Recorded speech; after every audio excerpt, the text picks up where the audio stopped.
think that's it. I'm Dr. Kate Walker. Welcome to your Tuesday training where I'm going to help you get googly with it. So our theme for February is sharing the love. And there are lots of ways we share the love. Number one, we're amazing counselors and we share our passion by delivering amazing services to the individuals in our community. But people in our community, at least I'm a people in the community, right? I am trained, as are most people in the world, to look for reviews. I mean, when you go to a new town, if you want to go to a new restaurant, you're going to most likely look for reviews. And the dilemma for us is we cannot solicit reviews from our clients. And that's why when we go to, if we hire outside marketing professionals or business coaches, and they're like, hey, you have to get reviews. You have to make sure everyone leaves you a review. And we're trying to explain to them, yeah, but we can't do that. And there are lots of reasons we can't do that, even though in the Texas rules, there's no rule that says you may not solicit reviews from clients, okay? I'm going to tell you right now, there's no rule that says that, but there is a rule that says you may not benefit from something at the client's expense. And I'm paraphrasing here.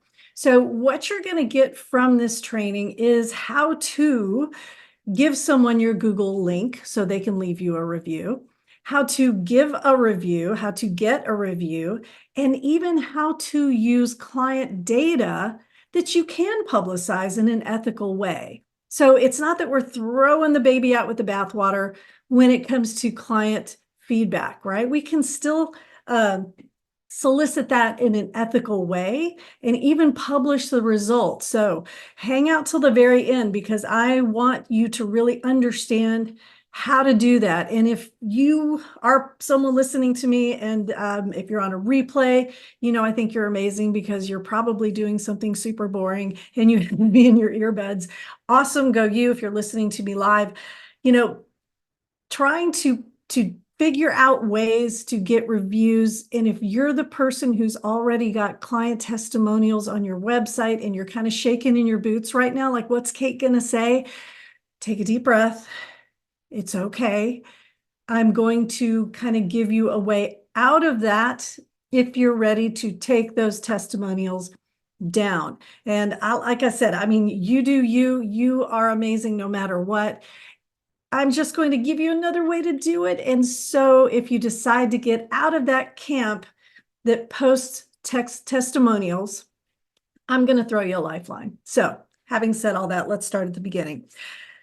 Glasses on. So here's the thing. Emails, I'm sorry, let me scratch that, not emails. Getting a Google review has to start with you claiming your business. Now, I'm going to give you a quick review of this because I could probably spend 30 minutes on how to do all of this. So I promised, and I'm going to deliver. I will be sharing a screen today because, I said I would. So if you're listening to me on a replay, don't despair. I will talk you through everything that I'm doing and everything that I'm looking at. So as I share my screen, you'll see I'm already queued up to the Google My Business site. And how did I get here? Well, I Googled Google My Business because I don't use bookmarks. I don't know why. I just don't. So when you Google My Business, it will take you to a site where you can claim your business. So, for example, I just wanted to Google, let's say, Joe's Counseling Shack. Let's see if anybody owns. No, there's Joe's Crab Shack. Lots of Joe's Crab Shack. So nobody over here claiming. So if that's your business, you might want to claim it. And you may see that sometimes when you go to Google something, it'll say, do you own this business? Would you like to claim this business? So this is you saying, yes, this is my business. So let's go back to our,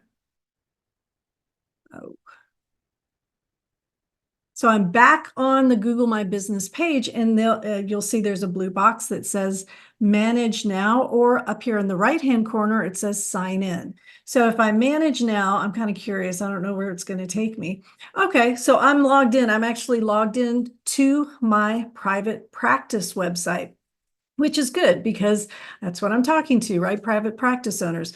So my private practice, achievebalance.org, is located in Texas, and it looks like it has some Google reviews. It has my hours. There's some missing information here. I can go over here. Anyway, it's kind of all about Achieve Balance. Well, if I say, let's say I want to click edit my business information,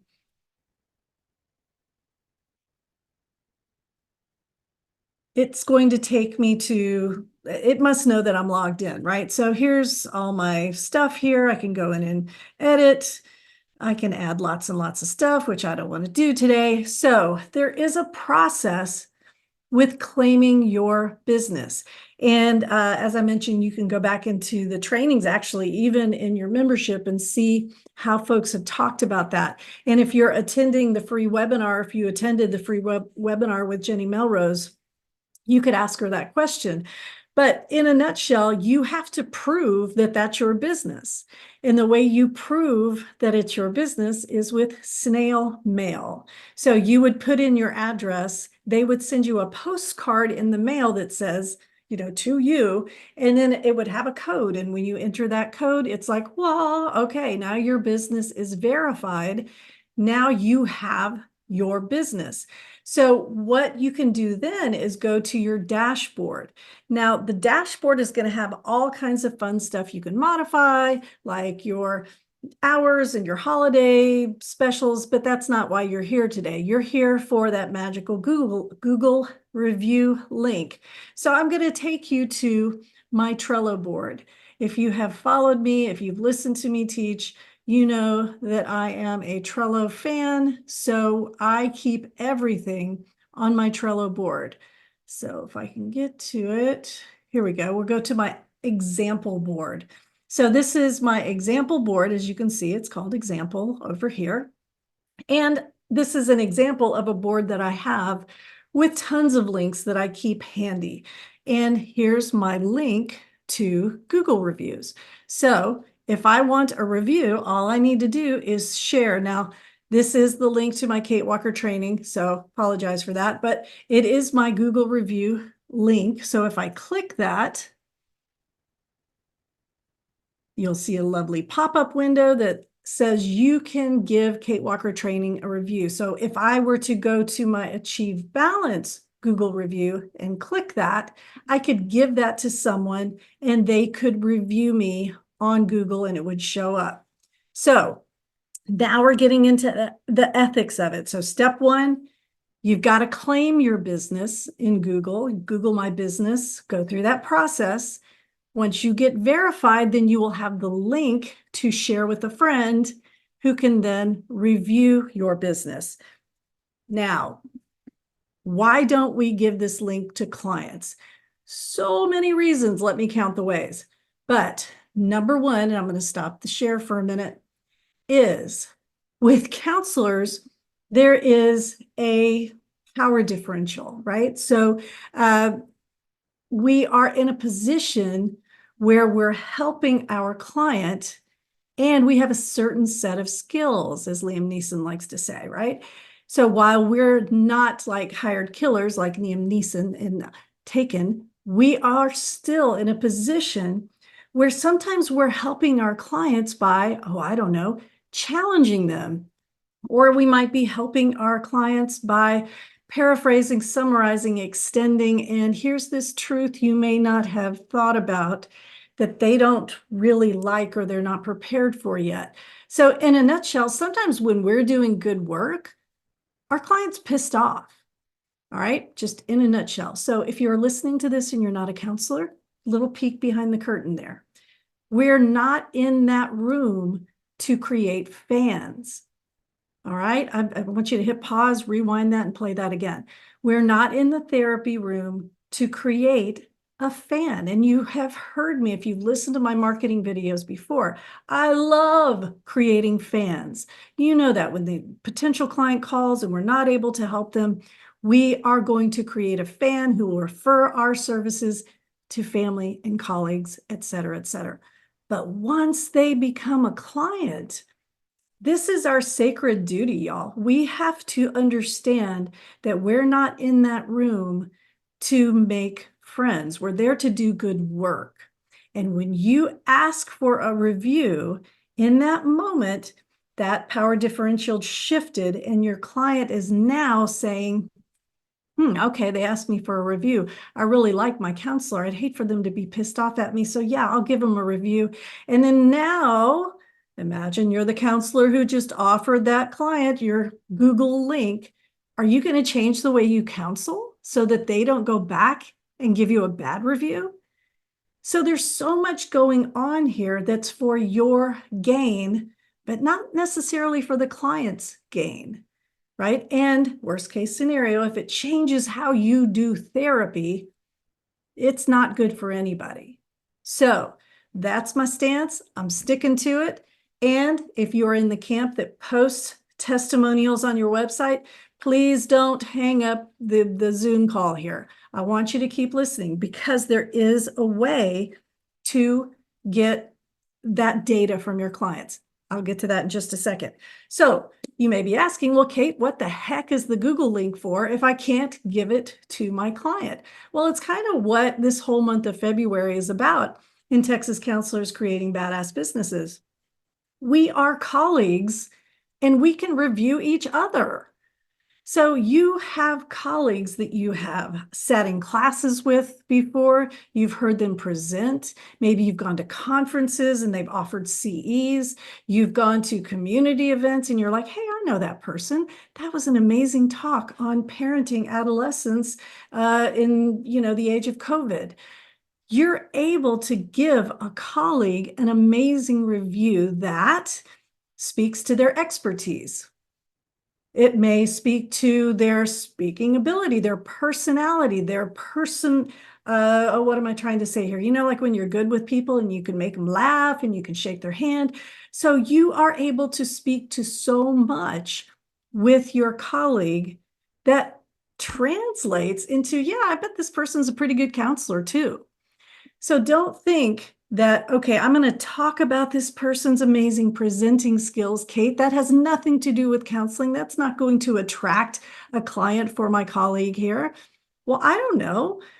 If you were trying to seek out counselors and you saw, oh my goodness, this person has an amazing review from a colleague that says they're a good presenter on this topic that I need counseling for, holy moly, this is the person for me. So your review can still matter, even though you're not speaking as a client about this person's counseling skills. Does that make sense? Now, I don't want you to get hung up on this thing, competition. I hear that a lot. Well, why would I review my colleague? We're in the same town. We serve the same population. Y'all, if there can be a mattress store on every corner and a Starbucks across from a Starbucks, there is enough business to go around on this planet that we don't need to get into that scarcity mindset that somehow I cannot help my colleague grow because it means less for me. That's not the way it works. Your town, your community, your region has plenty of folks who need your particular services. So you building up a colleague is only being helpful. It's only helping the community. It's only making sure that we are truly filling the gaps in access to care, and it's not taking away anything from you. I talk about this in another presentation that I do about what to do if you get a bad Google review, right? Because I showed you a second before, if you were looking at the screen share, you see that I have 5 Google reviews on my private practice site. I didn't solicit those. I can't stop people from giving me reviews. So if a client wants to disclose their very own identity and give me a review, I don't have to go in and take that down, right? But remember, protected health information, belongs to the client. They can do whatever they want to with it. So that review, I'm very happy. It's their five-star reviews, yay. But let's say that I had done something in session that had pissed off one of my clients, and they went over there and gave me a terrible review. This has happened. So one of the things that can offset a bad review are good reviews. And so you have to be really careful here, because remember, you can't announce to the world that this person's your client. Remember, you can neither confirm nor deny that client's identity when you have that Google review, right? So you going back and forth with that client online in public, I don't know, to me, that's a little gray.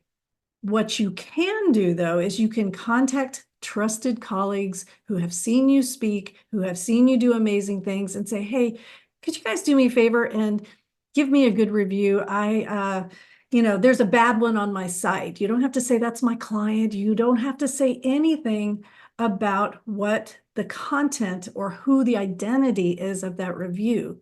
You can simply ask colleagues to give you a good review. But I'm not going to go deep into that because that's in another presentation, another podcast episode, another blog post. So last but not least, I know you want to, this is the part you needed. There is a way to use client data that you can publicize that will show how amazing you are.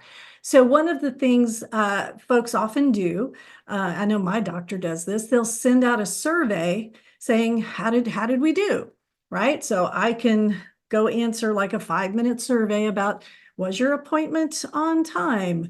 Was the waiting room clean? I don't know. There are a lot of questions, though, that I get asked about the services that I received from, let's say, my physician, right? And we've all gotten those before.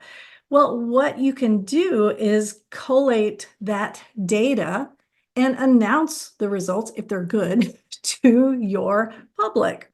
So I'll screen share for a minute so you can see what I'm talking about.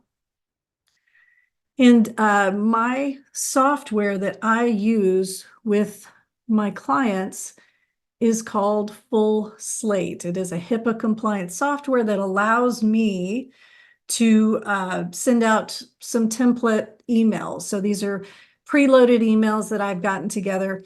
I'm not an affiliate for Full Slate. I think they're awesome, though. I would recommend them anytime. As long as they stay HIPAA compliant, it's wonderful for those of us who work in this field.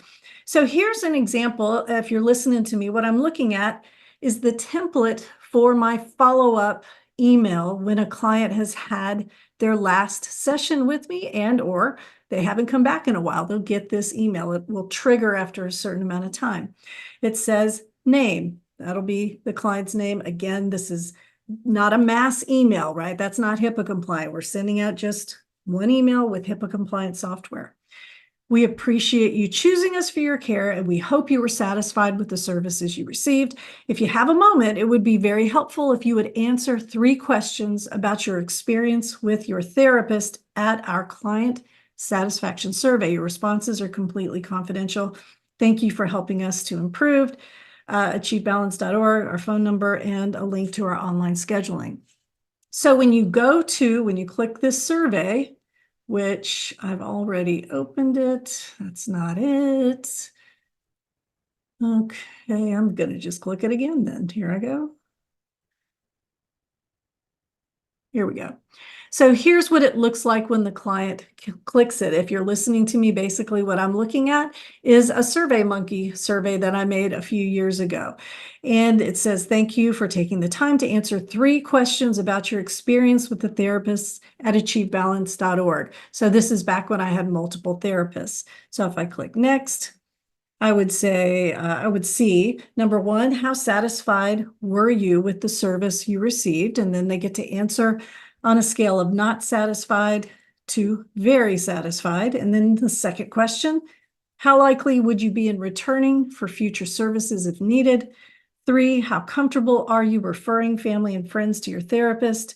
4, do you have any comments? 5, would you like to tell us your therapist's name? So the first 3, those are just data points.